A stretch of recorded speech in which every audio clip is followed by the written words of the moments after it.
सुखदं केवलं ज्ञानमूर्ते द्वन्द्वातीतं गगनसदृशं तत्त्वमस्यादिलक्ष्यम् एकं नित्यविमल अचलं सर्वदि साक्षिभूतं भावातीतं त्रिगुणरहितं श्रीसद्गुरु नित्यत्वं नमामि। महायोगपीठे तटे भीमरत्यं वरं पुण्डलीकाय धातो मुनीन्द्रे समागततिष्ठन्तमहानन्दकन्दं परब्रह्मलिङ्गं भजे पाण्डुरङ्गं पाण्डुरङ्गाकरो प्रथमनमन दुसरे चरणा संताचया त्यांच्या कृपादाने कथेचा विस्तारो बाबाजी सद्गुरुदास तुका। नमो ज्ञानेश्वरा नमो ज्ञानेश्वरा निवृत्ति उद्धारा सोपान देवा मुक्ताबाई नमो त्रिभुवन पावनी आद्यात्रय जननी देवांचे नमो सद्गुरु तुकिया ज्ञानदीपा नमो सद्गुरु सच्चिदानंद रूपा नमो सद्गुरु भक्त कल्याण मूर्ते नमो सद्गुरु ಭಾಸ್ಕರ ಪೂರ್ಣ ಕೀರ್ತೆ। ಪ್ರಥಮದಲ್ಲಿ ಅಖಿಲಾಂಡ ಬ್ರಹ್ಮಾಂಡದ ನಾಯಕನಾಗಿರುವಂಥ ಪರಮಾತ್ಮನ ದಿವ್ಯ ಚರಣಗಳಿಗೆ ಅನಂತ ನಮನವನ್ನು ಸಲ್ಲಿಸಿ, ಯಾವ ಜ್ಞಾನ ದೀಪಿಕೆಯ ಅಧಿಪತಿ ಆಗಿರುವಂಥ ಶ್ರೀ ಜ್ಞಾನೇಶ್ವರರ ಚರಣಗಳಿಗೂ ಅನಂತ ನಮನ ಸಲ್ಲಿಸಿ, ಜಗದ್ಗುರು ಸಂತ ತುಕೋಬಾರಾಯರ ಸಮೇತ ಸಂತ ಮಹಂತರ ಶ್ರೀ ಚರಣಗಳಿಗೆ ಅನಂತ ನಮನವನ್ನು ಸಲ್ಲಿಸಿ, ಯಾವ ಚೈತನ್ಯ ಸದ್ಗುರುಗಳಾಗಿರುವಂಥ ಕೃಷ್ಣ ಸ್ವಾಮಿ ಲಾಕೆ ಪಂಡರ್ಪುರ ಮಹಾನ್ ಗುರುವರ್ಯರ ಶ್ರೀ ಶರಣಗಳಿಗೆ ನಮನವನ್ನು ಸಲ್ಲಿಸಿ, ಪಂಡರಿ ಸಂಪ್ರದಾಯದ ಸಮಸ್ತ ಗುರುವರ್ಯರ ಶ್ರೀ ಚರಣಗಳಿಗೂ ನಮನವನ್ನು ಸಲ್ಲಿಸಿ, ಬೆಳಗಿನ ಜಾವ ಶ್ರವಣಕ್ಕೆ ಉಪಸ್ಥಿತರಿರುವಂಥ ಎಲ್ಲ ಸಂತ ಮಹಂತರೇ ತಾಯಂದಿರೇ ತಮ್ಮೆಲ್ಲರ ಚರಣಗಳಿಗೂ ನಮನವನ್ನು ಸಲ್ಲಿಸಿ, ಇಂದಿನ 11ನೇ ಓವಿ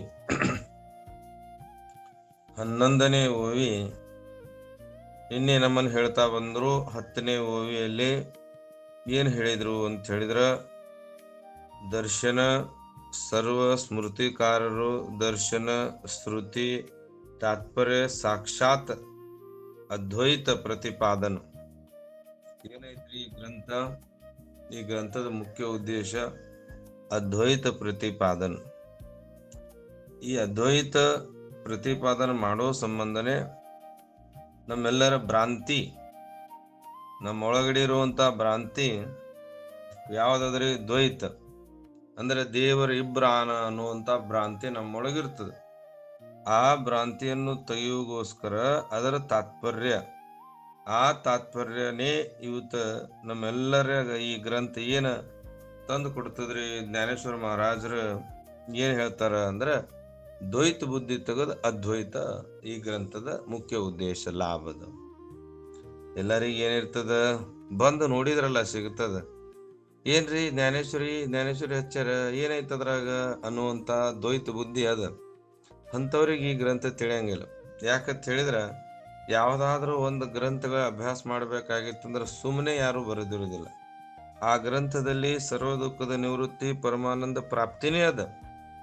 ನಮ್ಮ ಒಳಗಡೆ ಏನಿಲ್ಲ ಅಂತ ಹೇಳಿದ್ರ, ನಮ್ಮಲ್ಲಿ ಶ್ರದ್ಧೆ ಇಲ್ಲ, ಸಮಾಧಾನ ಇಲ್ಲ.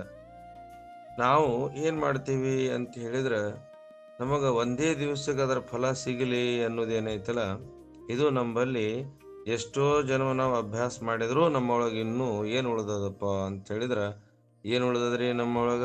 ಶ್ರದ್ಧೆ ಇಲ್ಲ. ನಮ್ಮೊಳಗ ಸೂಕ್ಷ್ಮದೊಳಗ ಏನು ಮಲ ವಿಕ್ಷೇಪ ಆವರಣಾದಿ ದೋಷಗಳದವು. ಮಾತಾಡಕ್ಕೆ ಎಲ್ಲಾರು ಭಾಳ ಚಂದ ಮಾತಾಡ್ತಾರೆ. ನಂಬಲ್ಲಿ ದೋಷ ಇಲ್ರಿ, ಮಲ ದೋಷ ಇಲ್ಲ, ವಿಕ್ಷೇಪ ದೋಷ ಇಲ್ಲ, ಆವರಣ ದೋಷವಿಲ್ಲ ಅಂತಾರ.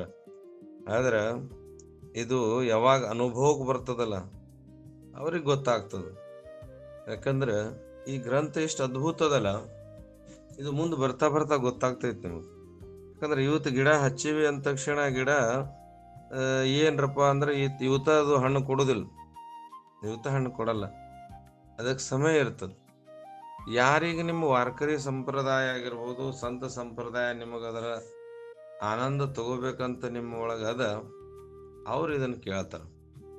ಮತ್ತೆ ಒಂದ್ ವೇಳೆ ಈ ಗ್ರಂಥ ನೀವು ಮಾತಾಡೋದು ಕಲಿತ್ರಿ ಅಂದ್ರ, ಯಾರ ಇಲ್ಲಿ ಅವ್ವಾರಾಗಿರ್ಲಿ ಅಪ್ಪವ್ರಾಗಿರ್ಲಿ ಯಾರಾಗಿರ್ಲಿ, ಈ ಗ್ರಂಥದ ಮೇಲೆ ಓವಿ ಮೇಲೆ ಜರ ನೀವು ಮಾತಾಡಿದ್ರಿ ಅಂದ್ರು, ಕರ್ನಾಟಕ ಅರ್ಧ ಕರ್ನಾಟಕ ಆಗ್ರಿ, ಪೂರ್ಣ ಕರ್ನಾಟಕ, ಪೂರ್ಣ ಮಹಾರಾಷ್ಟ್ರ ನಿಮ್ಮ ಹೊಟ್ಟಿಗೆ ಏನು ಕಮ್ಮಿ ಇರುವುದಿಲ್ಲ. ಈ ಗ್ರಂಥದೊಳಗೆ ಕೊನೆಗೆ ಅದನ್ನ ಬೇಡ್ಯಾರ. ಯಾರು ಈ ಗ್ರಂಥ ಅಭ್ಯಾಸ ಮಾಡ್ತಾರ, ನಾಳೆಗೆ ಸೊಸೆದ್ಯಾರು ಮಕ್ಕಳು ಮನೆ ಬಿಟ್ಟು ಹೊರಗೆ ಹಾಕಿದ್ರು ಈ ಗ್ರಂಥ ಜರ ನಿಮ್ಮ ಹೆಗಲಿಗೆ ಹಾಕೊಂಡು ಹೋದ್ರ ನಿಮಗೆ ದಿನಾ ನಮಸ್ಕಾರ ಮಾಡಿ ನಿಮಗೆ ಪ್ರವಚನ ಮಾಡಾಕ ಹಚ್ಚಿ ನಿಮ್ಮನ್ನ ಊಟ ಉಪಚಾರ ಎಲ್ಲಾ ಕೊಟ್ಟ ಅಗದಿ ಬಹಳ ಪ್ರೀತಿಲಿಂದ ನೋಡ್ಕೋತಾರೆ. ಯಾಕಂದ್ರೆ ಈ ಗ್ರಂಥದಲ್ಲಿ ಅಷ್ಟು ಅದ್ಭುತ ಅದ. ಇದನ್ನ ಜ್ಞಾನೇಶ್ವರಿ ತಗೊಂಡು ನಾವು ಇದ್ರ ಮೇಲೆ ಮಾತಾಡ್ತೀವ್ರಿ, ಇದ್ರ ಮೇಲೆ ವಿಚಾರ ಹೇಳ್ತೀವಿ ಅಂದ್ರ ಜಗತ್ ಏನ್ ಮಾಡ್ತದಂದ್ರ ಅಗದಿ ಆನಂದ ಅದು, ಅಂತ ಆನಂದದ ಗ್ರಂಥ ಇದು. ಇದನ್ನ ನಾವು ಏನ್ ಮಾಡೋದ್ರಿ, ಪ್ರಚಾರ ಮಾಡೋದು. ಈ ಗ್ರಂಥದ ಪ್ರಚಾರ ಮಾಡೋ ಸಂಬಂಧ ಯಾರು ಬರ್ದಾರ ಇದನ್ನ, 22 ವರ್ಷದ ಹುಡುಗ ಬರ್ದಾನ. 16 ವರ್ಷದಿಂದ ಹಿಡ್ಕೊಂಡು 22 ವರ್ಷ ಆತನಿಗೆ. ವಯಸ್ಸು ಎಷ್ಟ್ರಿ, 16 ವರ್ಷಕ್ಕೆ ಬರೆಯಕ್ ಕೂತಾರ, 22 ವರ್ಷ ತನ ಬರದ್ ಮುಗಿಸ್ಯಾರ. ಇಂಥ ಸಣ್ಣ ವಯಸ್ಸಿನೊಳಗೆ ಇಂಥ ದೊಡ್ಡ ವಿಷಯವನ್ನು ಬರೆದು ಹೋಗ್ಯಾರ. ಅಂತ ಮಹಾನ್ ಪಂಡಿತರಾಗಿರುವಂತ ಸಂತ ಜ್ಞಾನೇಶ್ವರರು ಈ ಗ್ರಂಥವನ್ನ ಬರೆದಾರ. ಇಂಥ ಅದ್ಭುತವಾದಂತ ಗ್ರಂಥ ನಾವು ಎಲ್ಲರೂ ಅದನ್ನ ಶ್ರವಣ ಮನನ ನಿಧಿಧ್ಯಾಸ ಮಾಡುವುದರಿಂದ ಏನಾಗ್ತದಂದ್ರ ನಮಗೂ ಇದರ ಲಾಭ ಸಿಗುತ್ತದೆ. 11ನೇ ಓವಿಗೆ ಹೋಗೋಣ. ತರಿ ತರ್ಕು ತೋಚಿ ಪರಸು ನೀತಿ ಭೇದ अंकुशु वेदांत तो महारसू मोदक मिरवे. सतर्क हा हातातील परशु आहे, हे नीतिभेद हा अंकुशू होय आणि वेदांत शास्त्रातील प्रतिपाद्य विषय जो परमात्मा ते गणेशाच्या हातातील मधुर मोदक होय असं म्हणतात ज्ञानेश्वर महाराज. काय म्हणतात ते तरी तर्कू तोची परसू नीती भेद अंकुशु वेदांत तो महारसू मोदक मिरवे. ते सतर्क हातातील परशु आहे ना, ते नीतिभेद हा अंकुशु होय असं वेदांताचे जे प्रतिपाद्य विषय काय आहे, ते प्रतिपादक जे विषय या ग्रंथामध्ये सर्व दुःखाची निवृत्ती आणि परमानंद प्राप्ती आहे, हे ग्रंथाचा मुख्य उद्देश आहे. तो तर्क तोची परसू न्याय. येथे महाराजाने सांगितले षडदर्शनी. हे षडदर्शने ते किती दर्शन आहे आमची, तर्क तोची परसू नीती भेद अंकुशु वेदांतचे महारसू मोदक अशी 6 शास्त्र आहे आमच्या जो सनातन धर्म मध्ये. किती शास्त्र? 6. बाहू म्हणजे प्रतिपाद्य विषय काय आहे, प्रतिपाद्य विषयाच्या जे आयुध काय, न्यायशास्त्र. तो 6 शास्त्र कोणचा शास्त्र आहे, तर पहिला न्यायशास्त्र, दुसरा वैशिक शास्त्र, तिसरा उत्तर मीमांसा, पूर्व मीमांसा 4, आणि सांख्य शास्त्र 5, आणि योग शास्त्र 6 शास्त्र. ते काल म्हटले की 6 ಶಾಸ್ತ್ರ 18 ಪುರಾಣ 4 ವೇದ असं काय आहे ಹೀಗೇನಿದಾವಲ್ರಿ. ಹಾಗೆ ಇಲ್ಲಿ ಶಾಸ್ತ್ರಗಳು ಯಾವ್ಯಾವ ಅದಾವು ನೀವು ಅವಕರ ಸ್ವಲ್ಪ ನೆನಪಿಡ್ಬೇಕು. ಮೊದಲನೇದು ನ್ಯಾಯಶಾಸ್ತ್ರ, ವೈಶಿಕ ಶಾಸ್ತ್ರ, ಉತ್ತರ ಮೀಮಾಂಸಾ, ಪೂರ್ವ ಮೀಮಾಂಸಾ, ಸಾಂಖ್ಯ ಶಾಸ್ತ್ರ, ಯೋಗ ಶಾಸ್ತ್ರ. ಹೀಗೆ ವೈದಿಕ ಏನ 6 ಶಾಸ್ತ್ರಗಳಿದಾವಲ್ಲ, ಜ್ಞಾನೇಶ್ವರ ಮಹಾರಾಜರ ಪ್ರಥಮ ನ್ಯಾಯಶಾಸ್ತ್ರ ಅಂದ್ರೆ ಗಣೇಶನ ಕೈ ಒಳಗಿರುವಂತ ಏನ್ರಿ ತರಿ ಪರಸು ಇಲ್ಲಿ ಅವ್ರು ಹೇಳ್ತಾರ. ಏನ್ರಿ ಪ್ರತಿಪಾದನ?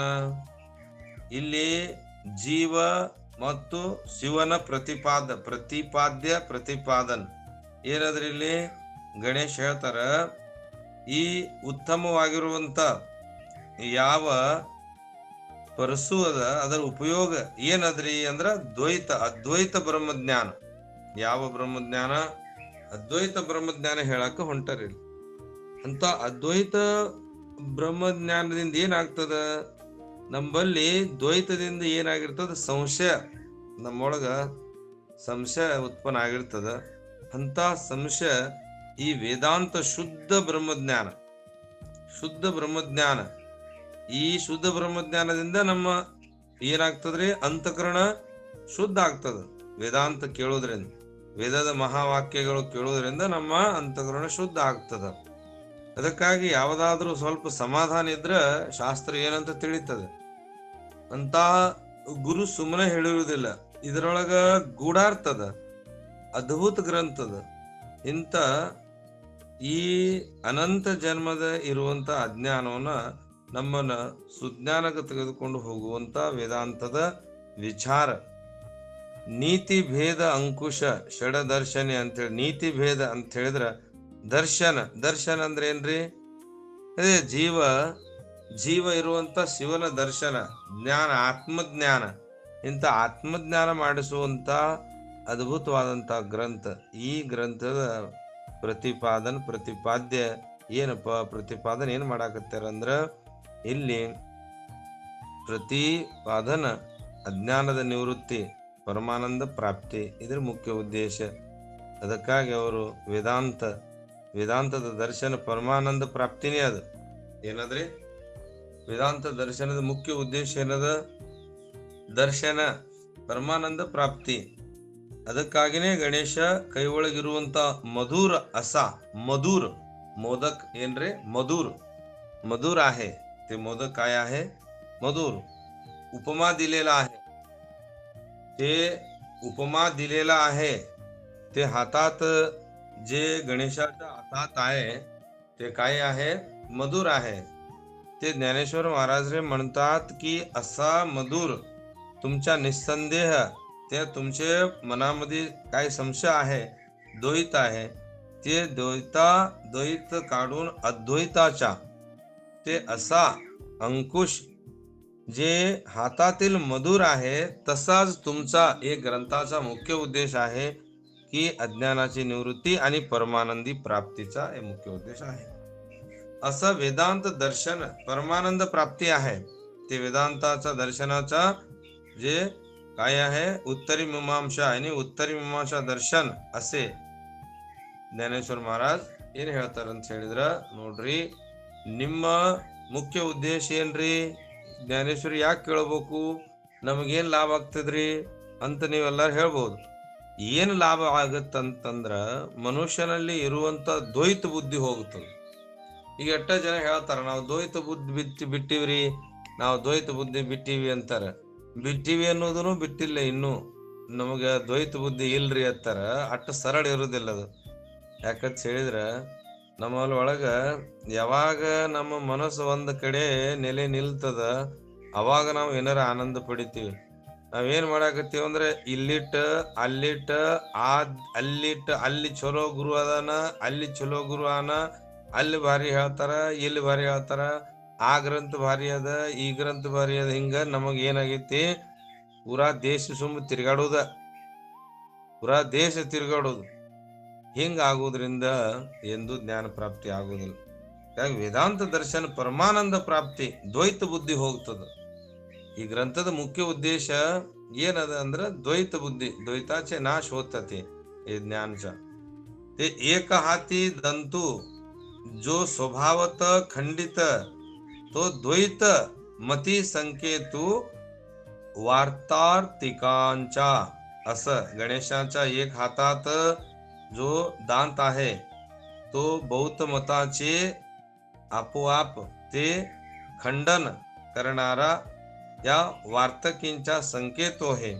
त्या गुडार्थ असं आहे, ते भगवती ज्ञानेश्वरांच्या असे अनेक भाषांतरी ते ज्ञानेश्वरी उल्लेख आहे. ते पण आमचा काय आहे, एक हातात काय आहे, एक हाती दंत, जो स्वभावता खंडित, तो बहुत मत संकेत वार्तांकीचा. ते बहुत मत आहे ना, किती मत आहे आमच्या भारतामधून, किती महान महान संत अवतार केलेले आहे, त्याचे खंडन करते ज्ञानेश्वर महाराज. ते वैदिक दर्शन काय आहे, ते वैदिक दर्शनाचा मुख्य उद्देश काय, न्यायशास्त्राचा मुख्य उद्देश काय, बहुतमत संकेत असं म्हणतात. ते काय आहे, बहुत, एक बहुत धर्मामध्ये ते आत्मज्ञान, ते आत्म जे ज्ञान आहे, आत्मशास्त्र छे, ते असं ते मानत नाही. ते ज्ञानेश्वर महाराजांनी खंडन केलंय ते बहुतमताचे. असा आमचा भारतातून एवढासे महान तीर्थंकर अवतार झालेला आहे. त्याच्यामध्ये ज्ञानेश्वर महाराज सर्वश्रेष्ठ महान आहे. त्याची वय किती लहानपण होती, पण एवढा ज्ञान ते 51-52 वर्षात पूर्ण करून गेलं. आत्मज्ञान एवढा जगाला ज्ञानेश्वरी लिहून ते त्याची अवतार ते सजीव समाधी घेतलेला आहे. अजून पण तुम्हाला दर्शन देतो ते ज्ञानेश्वर. आमचा अंतकरण जर शुद्ध झालेला आहे ना, ते अक्षरमध्ये ज्ञानेश्वरीचा तुम्हाला दर्शन होईल, नक्की होईल दर्शन. एवढा भाग्य आमचा. ते असं बौद्ध मता जे काय आहे, गणेशाच्या हातात जे दांत आहे ना, ते ಬೌದ್ಧ ಮತ್ತು ಸಂಕೇತ असं म्हणतात. ಆ ಗಣೇಶನ ಕೈ ಒಳಗಿರುವಂತ ಮುರಿದಿರುವಂತ ಖಂಡಿತವಾಗಿರುವಂತ ಹಲ್ಲು ಏನದಲ್ಲ, ಅದು ಬೌದ್ಧ ಮತದ ಸಂಕೇತ. ಅದಕ್ಕಾಗಿ ಇಲ್ಲಿ ಒಂದು ಸ್ತುತಿ ಮಾಡ್ಕೊತ ಹೋಗ್ತಾರೆ. मग सहजे सत्कर्म सत्कारवाद तो पदकर वरद धर्म प्रतिष्ठा दो सिद्ध अभय हस्त. मग गणेशाचा 5वा हात जा साहस असणारा सत्कर्म सत्कार्य सत्कारवाद रूपी सांख्य दर्शन असून तेथे भक्तांना इच्छित वर देणार करकमल आहे. आणि 6वा हात हा धर्म म्हणजे सच्चिदानंद धर्म, त्यांना प्रतिष्ठा करून देणार, त्या प्रतिष्ठा करून देणार योग्य दर्शन असून त्या योग्य अभ्यास प्राप्त होते, म्हणून त्या दर्शनाला माऊली अभय असे म्हणतात. ते काय आहे ಗಣೇಶ್ ಏನ್ ಹೇಳ್ತಾರ ಅವರು ಅಂದ್ರ, ಇಲ್ಲಿ ಸತ್ಕರ್ಮ ಸತ್ಕಾರ್ಯ ಸಾಂಖ್ಯ ದರ್ಶನ್, ಇಲ್ಲಿ ಭಕ್ತರ ಇಚ್ಛೆ ಏನು ಭಕ್ತರ ಇಚ್ಛೆ ಅದನ್ನ ಪೂರ್ಣ ಮಾಡುವಂತ ಒಂದು ಸಾಮರ್ಥ್ಯ ಗಣೇಶನ. ಸತ್ಕಾರವಾದ तो पदकार वरद धर्म प्रतिष्ठा तो सिद्ध सच्चिदानंद धर्म, ಧರ್ಮದ ಪ್ರತಿಷ್ಠಾನ ಮಾಡ್ಲಿಕ್ಕೆ ಇಲ್ಲಿ ಗಣೇಶನ ಸ್ತುತಿ ಮಾಡ್ಕೋತ ಹೋಗ್ತಾರ. ಇದರ ವಿಚಾರ ಸತ್ಕಾರವಾದ ಅಂದ್ರ ಜಗದ್ಗುರು ಸಂತ ಏನು ಸಂತ ತುಕೋಬರಾಯರಾಗಿರ್ಬೋದು, ಇವತ್ತು ಸಂತ ಜ್ಞಾನೇಶ್ವರ ಆಗಿರ್ಬೋದು, ಇವರೆಲ್ಲರೂ ಏನ್ ಮಾಡಿದ್ರಿ ಅಂದ್ರ ಸಹಜ ಧರ್ಮ, ಯಾವ ಅಜ್ಞಾನ ಜಗತ್ತಾಗಿತ್ತು ಅದನ್ನು ಸುಜ್ಞಾನ ತರುವ ಸಂಬಂಧ ಅವರು ರಾತ್ರಿ ಅವರು ದಿನ ಅನ್ಲಾರ್ದ 24 ಗಂಟೆನೂ ಜಗತ್ತಿನ ಕಲ್ಯಾಣ ವಿವೇಕ ಜಾಗೃತ ಮಾಡಿದ್ರು. ಯಾಕಂದ್ರೆ ಮನುಷ್ಯರಲ್ಲಿ ವಿವೇಕ ಬಹಳ ದುರ್ಲಭ. ಈ ವಿವೇಕವನ್ನು ಜಾಗೃತ ಮಾಡಿ ಸಮಾಜವನ್ನ ಸತ್ಕಾರ್ಯ ಧರ್ಮದ ಕಾರ್ಯವನ್ನು ಮಾಡಲಿಕ್ಕೆ ಅವರು ಈ ಪ್ರಚಾರವನ್ನು ಮಾಡಿದರು. ಅದಕ್ಕಾಗಿ ಈ ಮುಖ್ಯ ಉದ್ದೇಶ ಸಾಂಖ್ಯಶಾಸ್ತ್ರದ ವೇದಾಂತದ ಮೊದಲನೆಯ ಏನ ಅದು ಮುಖ್ಯ ಉದ್ದೇಶ. ನಮ್ಮ ತ್ರಿವಿಧ ದುಃಖ ಎಷ್ಟದ್ರಿ? 3 ದುಃಖ ಅದಾವ. ಆ 3 ದುಃಖಗಳು ಯಾವ್ಯಾವು? ಆಧ್ಯಾತ್ಮಿಕ, ಆದಿಭೌತಿಕ, ಆದಿದೈವಿಕ ದುಃಖ ಅದಾವ.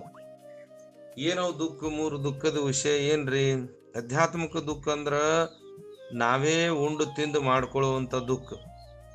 ನಮ್ಮ ಶರೀರದೊಳಗ ನಮಗ ತಪಸ್ಯ ಗೊತ್ತಿರ್ಲಿಲ್ಲ ಅಂದ್ರೆ ಏನೇನಾರು ಉಂಡು ಏನು ಉಣ್ತೀವಲ್ಲ ಹಂಗ ಉಂಡು ಶರೀರವನ್ನು ನಾಶ ಮಾಡ್ಕೊಳ್ಳೋದು, ರೋಗ ಬರ್ತಾವಲ್ಲ, ಅದಕ್ಕೆ ಆಧ್ಯಾತ್ಮಿಕ ದುಃಖ ಅಂತಾರ. ಅಂದ್ರೆ ನಾವೇ ನಮ್ಮ ಸ್ವತಃ ಕೈಲೇ ಈ ಶರೀರಕ್ಕೆ ಮಾಡ್ಕೊಳ್ಳುವಂತ ದುಃಖಕ್ಕೆ ಆಧ್ಯಾತ್ಮಿಕ ದುಃಖ ಅಂತ ಇದು ಒಂದು ದುಃಖ. ಇನ್ನ ಎರಡನೇ ದುಃಖ ಅಂದ್ರ ಆದಿ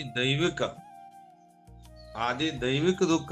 ಮನುಷ್ಯನಿಗೆ ದೈವ, ಈ ದೈವದ ಇಚ್ಛೆ, ಮಳೆ, ಚಳಿ, ಗಾಳಿ, ಬಿಸಿಲು, ಈ ಭೂಕಂಪ ಆಗಿರ್ಬೋದು, ಗಾಳಿ ಬೀಸುವುದು, ಇಂಥವು ಸಿಡ್ಲು ಬೀಳುವುದು, ಇದು ದೈವ. ಈ ದುಃಖಗಳು ಜೀವಕ್ಕದವು. ಇನ್ನು ಮೂರನೇ ದುಃಖ ಭೌತಿಕ ದುಃಖ. ಭೌತಿಕ ಅಂದ್ರೆ ಭೂತಗಳು, ಏನು ಪ್ರಾಣಿ ಪಕ್ಷಿ ಆಗಿರ್ಬೋದು, ನಮ್ಮ ಸಂಬಂಧಿಕರಾಗಿರ್ಬೋದು, ಇನ್ನು ನಮ್ಮ ಅಕ್ಕಪಕ್ಕದವರಾಗಿರ್ಬೋದು, ಇವರಿಂದು ನಮಗೆ ದುಃಖದವು, ಮಕ್ಕಳಿಂದ ಆಗಿರ್ತದ. ಈ ದುಃಖಗಳನ್ನು ಸಹ ದೂರ ಮಾಡುವಂತ ಸಾಮರ್ಥ್ಯ ಈ ಗ್ರಂಥ. ಮೂರು ದುಃಖ ಏನ್ ತ್ರಿವಿಧ ದುಃಖದವು, ಆ ದುಃಖದ ನಾಶ, ಪರಮಾನಂದ ಪ್ರಾಪ್ತಿ, ದುಃಖದ ಮುಕ್ತಿ ಕೊಡುವಂತ ಪರಸು ಅಂತ ಏನ್ ಹೇಳಿದ್ರಲ್ಲ, ಅದು ಹೆಂಗಂದ್ರ ಈ ಪ್ರಕೃತಿ ಒಳಗ ಏನು ಕಾರ್ಯ ಅದ, ಆ ಕಾರ್ಯ ಸಾಂಖ್ಯಶಾಸ್ತ್ರ ತಿಳಿದ್ರೆ ನೀವು ದುಃಖ ದೂರ ಮಾಡ್ಕೋತೀರಿ. ಸರ್ವ ನಮ್ಮಲ್ಲಿರುವಂತ ಭ್ರಮ, ಈ ಭ್ರಮ ಹೋಗಿ ಬ್ರಹ್ಮ ಜ್ಞಾನವನ್ನು ಪ್ರಾಪ್ತಿ ಮಾಡಿಕೊಳ್ಳುವಂತ ಮುಖ್ಯ ಉದ್ದೇಶ ಈ ವೇದಾಂತ ಶಾಸ್ತ್ರದ ಈ ಮೊದಲನೇ ಪಾಯರಿ ಇದು. ಅದಕ್ಕೆ ಜ್ಞಾನೇಶ್ವರ ಮಹಾರಾಜರು ಹೇಳ್ತಾರ, सच्चिदानंद परमात्मा सच्चिदानंद धर्म स्थापिल होतात ते असा योग दर्शनाला अभ्यास म्हटलेला आहे. ते देखा विवेक तव सुविमल तोची शुंढाधंड सरळ जेत परमानंद केवळ महासुखाचा. तर काय म्हणतात महाराज, शुद्ध आत्म अनात्मा विवेक हाच गणेशाचा सरळ सोंडा हो आणि त्याची परमानंद व महासुखाची प्राप्ती होते. ते विवेकाने प्राप्त होणारा सभ्याव हा परमानंददायक असा अर्थ आहे. ते काय आहे, हे ग्रंथाचा जे पूर्व जे मुख्य उद्देश काय आहे ते म्हणतात ज्ञानेश्वर महाराज की शुद्ध आत्मा अनात्मा विवेक काय देखा विवेक तव ಸುವಿಮಲ काय आहे ಏನ್ ಹೇಳ್ತಾರ ಅವರು ಇಲ್ಲಿ, ಶುದ್ಧ ಆತ್ಮ ಅನಾತ್ಮ ಇದರ ವಿಚಾರ ಮಾಡೋದೇ ವಿವೇಕ. ವಿವೇಕ ಅಂದ್ರೆ ಏನ್ರಿ, ಇವು ದಿನಂಪ್ರತಿ ಶಬ್ದ ಬರ್ತಾವ, ಒಂದಿಷ್ಟು ನೀವು ಇವ್ಕರನ್ನ ಸರಳವಾಗಿ ಏನ್ ಮಾಡ್ಬೇಕ್ರಿ, ಇವ್ಕರನ್ನ ತಿಳ್ಕೋಬೇಕು. ಈಗ ನಾವು ವಿಚಾರ ಚಂದ್ರೋದಯ ಹಚ್ಚಿ, ನಾವು ವೇದಾಂತ ಪಂಚೀಕರಣ ಹಚ್ಚಿ ಎಷ್ಟು ಭಯಪಟ್ಟು ಮಾಡ್ತೀವಿ ಅನ್ನೋದಕ್ಕಿಂತ ಇವೇನು ಒಂದೊಂದು ಶಬ್ದ ಇರ್ತಾವಲ್ಲ ಅವೆಲ್ಲ ಬರ್ಕೋಬೇಕು. ನಾವು ಬರ್ಕೊಂಡು ಅವ್ಕರನ್ನ ತಿಳ್ಕೊಬೇಕು. ಆಗಳೆ ಮೂರು ದುಃಖ ಯಾವ ದುಃಖ ರೀ ನನ್ನ ಹೇಳಕ್ ಬರ್ಬೇಕು. ಮೂರು ದುಃಖ ಯಾವ್ರಿ, ಆದಿ ದೈವಿಕ, ಆದಿ ಭೌತಿಕ ಮತ್ತು ಆಧ್ಯಾತ್ಮಿಕ ದುಃಖ. ಈಗ ವಿವೇಕ ಅಂದ್ರೆ ಏನು ಅಂದ್ರೆ, ವಿವೇಕ ಶಬ್ದದ ಅರ್ಥ ಮತ್ತು ಹಿಂದ್ಗಡೆ ಇವತ್ತಿಂದ ಏನು ವಿಷಯ ಬಂದುವಲ್ಲ 6 ಶಾಸ್ತ್ರದ ಹೆಸರು ಹೇಳಿವು. ಆ 6 ಶಾಸ್ತ್ರಗಳು ಯಾವ್ಯಾವು ಅವುಗಳೆಲ್ಲ ಬರ್ಕೋಬೇಕು ಒಂದ್ ಕಡೆ. ಈಗ ಪ್ರವಚನ ಕೇಳೋರು ಮನಪೂರ್ವಕವಾಗಿ ಕಲೀಲೇಬೇಕಂದವ್ರು ಏನ್ ಮಾಡಿರ್ತಾರ, ಪೆನ್ ಹಾಳೆ ತಗೊಂಡು ಕೂತಿರ್ತಾರ, ಅವಕರನ್ನ ಬರ್ಕೋತಾರ. ಬರ್ಕೊಂಡು ತಮ್ಮ ಜೀವನದೊಳಗ ಅಳವಡಿಸ್ಕೊಂಡು ಅವಕರನ್ನ ಸ್ವಲ್ಪ ಕಂಠಪಾಠ ಮಾಡಿ ಅವು ಆನಂದ ಪಡ್ತಾರ. ಹಂಗ ಇಲ್ಲಿ ಏನ್ ಹೇಳ್ತಾರಂದ್ರ, ದೇಖಾ ವಿವೇಕ ತವ ಸುವಿಮಲ ಅವ್ರು ಹೇಳ್ತಾರ, ಶುದ್ಧ ಆತ್ಮ ಅನಾತ್ಮ ಏನ ಇದನ್ನ ನೋಡುದಲ್ಲ ಇದಕ್ಕೆ विवेक अंतर. विवेक म्हणजे काय, आत्मा आणि अनात्माची बेरीज करायची. आत्मा कोणाला म्हणतात आणि अनात्म काय आहे. हे मी दिसतो शरीर हे आत्मा आहे काय, हे काय आहे असं विचार ज्यांना ज्या विचार कळेल त्यांनाच विवेक म्हणजे काय. विवेक असा तोची शुंढा धंड सरळ तेत परमानंद ಮಹಾ ಸುಖಾಚಿ ಪ್ರಾಪ್ತಿ ಯಾವಾಗ ಸಿಗ್ತದ್ರಿ? ವಿವೇಕ್. ಯಾವಾಗ ನೀವು ಸ್ವಭಾವತ ವಿವೇಕ ಜಾಗೃತ ಆಗ್ತದ ಅವಾಗ ಮನುಷ್ಯನಿಗೆ ತಿಳಿಯುದದು. ವಿವೇಕ ಅಂದ್ರೆ ಏನ್ರಿ? ಆತ್ಮ ಅನಾತ್ಮದ ಏನದಲ್ಲ ಬಿಡುಗಡೆ ಮಾಡೋದು. ಆತ್ಮ ಯಾವುದು, ಅನಾತ್ಮ ಯಾವುದು. ಈ ಕಣ್ಣಿಗೆ ಕಾಣುವಂಥದ್ದೆಲ್ಲ ಆತ್ಮ ಏನ್ರಿ ಅಂದ್ರ ಇಲ್ಲ, ಇದು ಅನಾತ್ಮ. ಕಣ್ಣಿಗೆ ಕಾಣದೇ ಇರೋದು ಆತ್ಮ. ಈ ಜಗತ್ತಿನೊಳಗೆ ಏನು ಕಣ್ಣಿಗೆ ಕಾಣ್ತದ ದೃಶ್ಯ ಅದು ಅನಾತ್ಮ ಅದ, ನಾಶ ಅದ. ಯಾವುದು ಕಣ್ಣಿಗೆ ಕಾಣುವುದಿಲ್ಲ ಅದು ಅವಿನಾಶಿ ಅದ. ಏನದ್ರಿ? ಅವಿನಾಶಿ ಅದ. ಅದಕ್ಕಾಗಿ ನಮ್ಮ ಮುಖ್ಯ ಉದ್ದೇಶ ಏನದಂದ್ರೆ ಪರಮಾನಂದ ಪ್ರಾಪ್ತಿ. ಅದಕ್ಕೆ ಪರಮಾನಂದ ಪ್ರಾಪ್ತಿಗೆ ಏನ್ ಬೇಕು ಅಂತ ಹೇಳಿದ್ರ ಮುಖ್ಯವಾಗಿ ವಿವೇಕ ಜಾಗೃತ ಆಗ್ಬೇಕಿಲ್ಲ. ಈ ವಿವೇಕ ಜಾಗೃತ ಮಾಡುವಂತ ಮುಖ್ಯ ಉದ್ದೇಶನೇ ಈ ಗ್ರಂಥದ ಮುಖ್ಯ ಉದ್ದೇಶ. ಹಾಗೆ ಮನುಷ್ಯರಿಗೆ ವಿವೇಕ ಪ್ರಾಪ್ತ ಆದ್ರ ನಿನ್ನೆ ಅದೇ ಬೇಡ್ಕೊಂಡೇವ್ ನಾವು प्रार्थने केलेलं आहे कल. ते पूर्ण ग्रंथ ते किती वर्ष लागतं ते ग्रंथ पूर्ण झालेला. तो सहा वर्ष एवढा वेळेला आम्हाला जे कृपा करा भगवंत ज्ञानेश्वर आणि संत मंत गुरु कृपा आणि गणेशाची कृपा, ते प्रार्थना असं करायचं. आम्ही पूर्ण ग्रंथ पूर्णपणे श्रवण करून आणि आमची मनात जे अज्ञान आहे ते अज्ञान सोडून आम्ही काय करायचं? ते विवेक जागृत करायला पाहिजे. तर विवेक बहाळ मुख्य आहे. काय देखा विवेक तव सुमूळ, ते असे 14वी ओवी मध्ये काय आहे असं सांख्ಯಶಾಸ್ತ್ರದವರು ಏನ್ ಹೇಳಿದಾರಪ್ಪ ಅಂದ್ರೆ, ಶಾಸ್ತ್ರದ ಮುಖ್ಯ ಉದ್ದೇಶ ನಮ್ಮೊಳಗಡೆ ಅಜ್ಞಾನದ ದುಃಖದ ನಿವೃತ್ತಿ ಆಗಬೇಕಾಗಿತ್ತಂದ್ರ ವಿವೇಕ ಜಾಗೃತ ಆಗ್ಬೇಕು. ಅಂತ ವಿವೇಕ ಜಾಗೃತ ಮಾಡ್ಕೊಂಡು, ವಿವೇಕ ಅಂದ್ರೆ ಏನು ಅಂದ್ರೆ ಆತ್ಮ ಅನಾತ್ಮದ ವಿಚಾರ. ಆತ್ಮ ಅನಾತ್ಮ ಕಣ್ಣಿಗೆ ಕಾಣುವುದಿಲ್ಲ, ಇದು ಅನಾತ್ಮ ವಸ್ತು ಅದ. ಆತ್ಮ ಹೆಂಗದ? ಕಣ್ಣಿಗೆ ಕಾಣಲಾರದ ವಸ್ತು ಅದ. ಅಂತ ಕಣ್ಣಿಗೆ ಕಾಣದೇ ಇರುವಂತ ವಸ್ತು ಆತ್ಮ ಸ್ವರೂಪ ಶುದ್ಧ ವಿವೇಕ. ಈ ವಿವೇಕದಿಂದ ಮತ್ತೇನು ಪ್ರಾಪ್ತಿ ಆಗ್ತದ? ವಿವೇಕ ನಂತರ ಪ್ರಾಪ್ತಿ ಆಗುವುದೇ ವೈರಾಗ್ಯ. ವೈರಾಗ್ಯ ಅಂದ್ರೆ ಯಾವುದು? ವೈರಾಗ್ಯ ಯಾವುದಕ್ಕತ್ತಾರ? ಈ ಲೋಕ ಪರ್ಯಂತ ಸಮಸ್ತ ಲೋಕಗಳ ಭೋಗಗಳು ದುಃಖಕ್ಕೆ ಮೂಲದವಂತ ತಿಳ್ಕೊಳ್ಳೋದು. हे लोक आणि सगळं लोकांपर्यंत जे काय सुख आहे त्याच्यामध्ये दोष आहे असं समजून घ्यायचं. सगळे दोषच आहे, कुठेही सुख नाहीच. सकळ ते लोकात काय भोग आहे ते दुःखाचा मूल आहे असा समजून जे समजणार आहे त्यांनाच वैराग्य म्हणायचे. ते वैराग्य. ವೈರಾಗ್ಯ ಅಂದ್ರೆ ಯಾವುದು ಅಂತ ಹೇಳಿದ್ರೆ, ಈ ಜಗತ್ತಿನಿಂದ ಹಿಡಿದು ಸಮಸ್ತ ಭೋಗಗಳು ದುಃಖಕ್ಕೆ ಮೂಲದವು. ಈ ವಿವೇಕ ವೈರಾಗ್ಯ ಪ್ರಾಪ್ತಿ ಆದ್ಮೇಲೆ ಮೂರನೇ ಯಾವುದು ಸ್ಟೆಪ್ ಅಂದ್ರ ಷಟ್ ಸಂಪತ್ತಿ. ಏನ್ರವು ಷಟ್ ಸಂಪತ್ತಿ? ಶಮ, ಧಮ, ಉಪರತಿ, ತಿತಿಕ್ಷೆ, ಶ್ರದ್ಧಾ, ಸಮಾಧಾನ. ಅವು 6 ಪ್ರಾಪ್ತ ಆಗ್ತವು. ಅವು 6 ಪ್ರಾಪ್ತಿ ಆದಮೇಲೆ ಕೊನೆಗೆ ತಮಗೆ ಸಿಗುವುದು ಸರ್ವ ದುಃಖದ ನಿವೃತ್ತಿ, ಪರಮಾನಂದ ಪ್ರಾಪ್ತಿ. ಅಂದ್ರೆ ಅದರ ಅರ್ಥ ಏನಂದ್ರೆ ಮೋಕ್ಷ. ಅಂತ ಮೋಕ್ಷದ ಸಾಕ್ಷಾತ್ಕಾರ ನಿಮ್ಮೆಲ್ಲರಿಗೂ ಆಗ್ತದ.